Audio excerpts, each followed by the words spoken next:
यूं ज़ियाकार बनूं, सूद फरामोश रहूं, फिक्रे फर्दा न करूं, महवे गमे दोष रहूं, नाले बुलबुल के सुनूं और हमतन गोश रहूं, हम नवा मैं भी कोई गुल खामोश रहूं। ना खुदा शिकवे अरबाब वफा भी सुन ले, वो गरे मदा से थोड़ा सा गिला भी सुन ले। सबसे पहले तो जो कुछ कहा गया मैं उसकी तारीफ करता हूँ, क्योंकि उसमें एक दर्दमंदी थी, दिलसोजी थी, अपनी जबान से मोहब्बत थी। लेकिन माफ कीजिएगा, उर्दू का मंजरनामा वो नहीं है जो दबिस्तान दिल्ली और दबिस्तान लखनऊ के बीच में।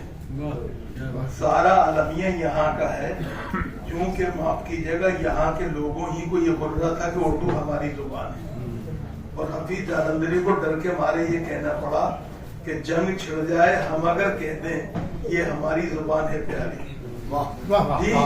आज उर्दू की जोग्राफियाई हदबंदी में तब्दीली आई। यहाँ महाराष्ट्र का जिक्र हुआ, यहाँ तमिलनाडु का जिक्र हुआ, तेलंगाना का जिक्र हुआ, आंध्रा का जिक्र हुआ। जी इंतहा ये कि लोगों ने तमिलनाडु का जिक्र नहीं किया। तमिलनाडु में वो सड़क जो चेन्नई से बंगलोर की तरफ आती है, जिसमें मेल विशारम और वेल्लोर, उमराबाद और दूसरे इलाके हैं, वहां पर आपको म्यूनिसिपैलिटी की तरफ से घरों पर जो निशान लगे हुए हैं नंबरात के, वो उर्दू में मिलेंगे तमिलनाडु के साथ साथ। तो सवाल ये है कि उर्दू का मंजरनामा हर जगह वो नहीं है। हमारे दोस्त सफदर इमाम कादरी साहब ने बड़ा पुरमग़ज़ कलीदी खुतबा पेश किया। मैं उसके मुंदरजात से पूरी तरह इत्तफाक करते हुए भी एक दो जगह इत्तफाक नहीं करता। मैं अंजुमन तरक्की उर्दू हिंद को अभी क्या मैं रिजेक्ट करने को तैयार नहीं। क्या मैं इदारों की जिंदगी में भी उतार चढ़ाव आते हैं, जैसे कि कौमों की जिंदगी में आते हैं, अफराद की जिंदगी में आते हैं। तो उर्दू अंजुमन तरक्की उर्दू हिंद जो है उसको भी अपना रोल अदा करने का मौका मिलना चाहिए। सवाल ये है कि जिन हालात में हम जी रहे हैं, एक बात ये ख्याल रखना चाहिए कि अंजुमन जो है वो कोई हवा में नहीं होती, अफराद पर मबनी होती है। सवाल ये कि अफराद जो हैं वो किस तरह से काम करने को तैयार हैं। यहाँ पे हम दिल्ली वाले और लखनऊ वाले बैठे हुए हैं, दबिस्तान दिल्ली और दबिस्तान लखनऊ और दबिस्तान अदीमाबाद जो है, तीनों का बेहतरीन इज्तिमा है यहाँ।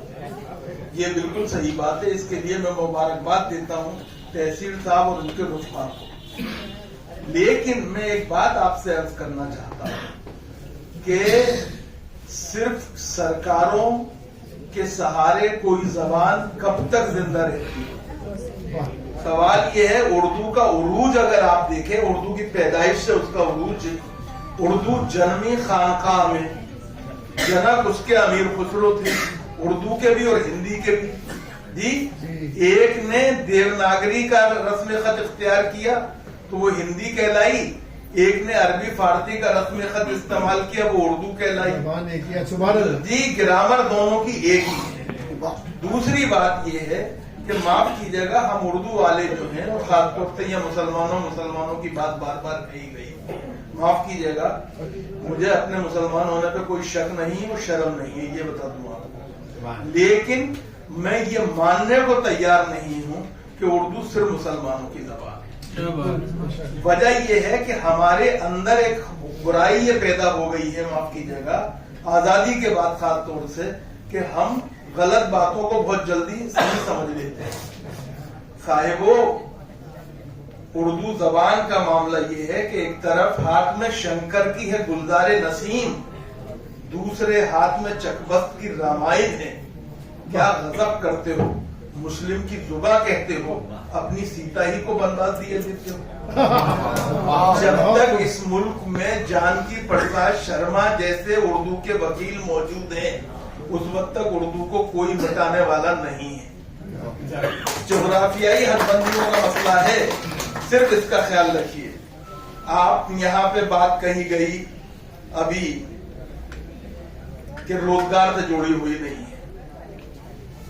میں سائنس کی تعلیم کے بارے میں ابھی پروفیسر صاحب فرما رہے تھے جی، لیکن ایک بات آپ نے دیکھی، عثمانیہ یونیورسٹی میں 1917 میں اردو کو ذریعہ تعلیم بنایا گیا جی.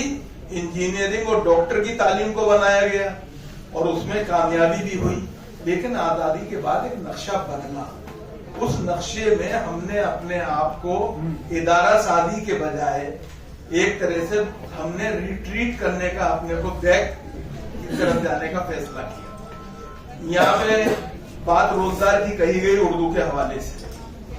میں آپ سے عرض کرتا ہوں 4 چیزوں کے بارے میں میرا اپنا عقیدہ ہے، ایمان ہے کہ ان کے بارے میں ان کا رشتہ معدے سے نہیں دل سے ہونا چاہیے. ایک ماں، ایک ملک، ایک مذہب، ایک مادری زبان. جب تک آپ کا رشتہ ان سے دل کا نہیں ہے اس وقت تک بات نہیں بنے گی. دوسری بات مجھے جو عرض کرنی ہے وہ یہ کرنی ہے، مجھے وہ نوٹس لا کے دکھا دیجئے، وہ سرکولر لا کے دکھا دیجئے جہاں سرکار نے یہ کہا ہو کہ اپنے گھروں پہ نیم پلیٹ اردو میں نہیں لگا سکتے، اپنی دکانوں پہ کوئی بورڈ جو ہے وہ اردو میں نہیں لگا سکتے، اپنے گھروں میں اخبار اردو کا نہیں منگا سکتے، رسالہ اردو کا نہیں منگا سکتے. اپنے بچوں کو اسکولوں میں اگر تعلیم نہیں ہو رہی ہے، معاف کیجیے گا، تو قرآن کی تعلیم ناظرہ ہم گھروں میں دلا رہے نہیں دلا رہے بچوں کو، مولانا کا انتظام کرتے نہیں کرتے.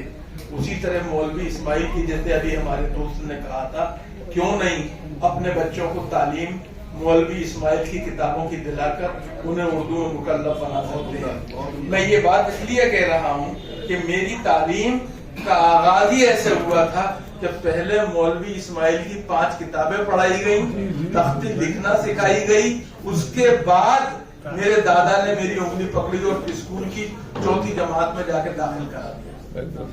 سوال یہ ہے کہ آپ خود کوئی حکمت عملی طے کرنا چاہتے ہیں نہیں چاہتے. صاحبوں مجھے معلوم ہے کہ بھوکے شیر اور اس کی غذا کے سامنے لوگوں کو بیچ میں نہیں آنا چاہیے. میں اپنی بات کو ختم کرتے ہوئے صرف ایک بات عرض کروں اور وہ یہ کہ اس کانفرنس کے ذریعے ایک لاہے عمل ضرور آنا چاہیے. نشستند و گفتند و برخاستند پہ معاملہ نہیں ختم ہونا چاہیے اور لاہے عمل کے لیے ضروری ہے کہ ظاہری بات ہے کہ بھیڑ کے اندر وہ نہیں بنتا ہے. معاف کیجیے. اس لیے میری کیا تحصیل صاحب سے اور ان کے رفقا سے گزارش ہے، یہاں پہ ہمارے دوست عباس رضا نیر ہیں، عبد المالک نظامی بیٹھے ہوئے ہیں، خواجہ اکرام صاحب بیٹھے ہوئے ہیں، ہم سب کے استاد الاساتذہ اور بزرگ ترین استاد پروفیسر شارق ردولوی بیٹھے ہوئے ہیں. یہ سب ان لوگوں کو بٹھا کر لوکلی جو ممکن ہو تو ایک لاہے عمل طے کریں، اس کو بائی سرکولیشن لوگوں کے پاس بھیجیں، لوگوں سے رائے طلب کریں، کیونکہ تھوڑا سا لوگوں کو بھی لکھنے، سوچنے اور اپنی بات کہنے کا موقع ملنا چاہیے.